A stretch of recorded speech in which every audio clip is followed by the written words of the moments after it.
দর্শক, পাবনা ঢাকা মহাসড়কের জাফরাবাদ এলাকায় ট্রাক চাপায় অটো ভ্যানের যাত্রী 2 শিক্ষার্থী ও ভ্যান চালক নিহত হয়েছেন। আহত হয়েছেন আরও 2 জন।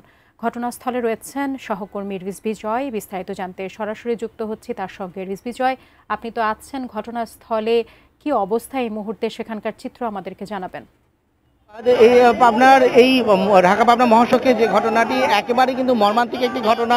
কারণ সকালে স্কুলগামী 2 জন শিক্ষার্থী 5ম শ্রেণী পড়ুয়া, তারা কিন্তু এই সড়ক ধরে আসলে স্কুলে যাচ্ছিল এবং সে সময়ে বিপরীত দিক থেকে আসা একটি ট্রাক সেটি বাস বোঝাই আসলে ঘটনাস্থলে 3 জনের মৃত্যু হয়। এর মধ্যে ওই 2 জন স্কুল শিক্ষার্থী ছাড়া ওই ভ্যান চালকও রয়েছেন।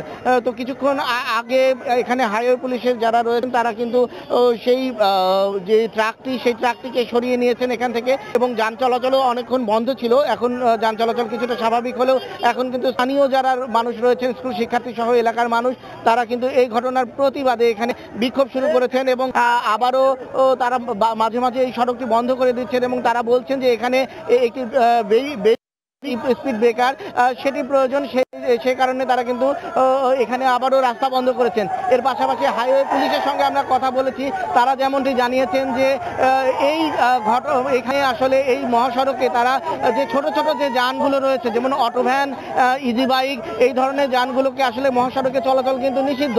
সেই যানগুলো কিন্তু তারা বারবার বোঝানোর পরেও এবং আইনগত ব্যবস্থা নেওয়ার পরেও এই রাস্তায় চলাচল করার কারণে কিন্তু আসলে এই ধরনের ঘটনা বারবার ঘটে। তো আসলে ঝুঁকি নিয়ে যারা এই বিপজ্জনক যানগুলোতে চলাচল করেন, সেই কারণে আসলে এই দুর্ঘটনাগুলো বারবার ঘটে।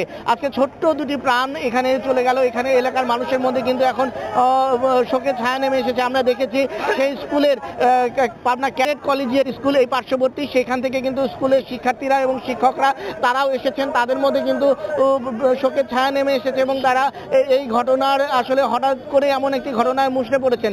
ইতিমধ্যে এখান থেকে মরদেহগুলো স্বজনের কাছে হস্তান্তর করা হয়েছে এবং যেই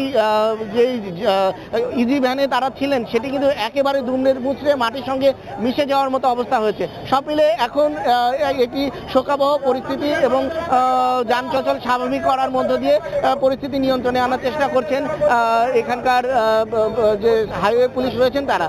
তো এই ছিল আমার কাছে সর্বশেষ।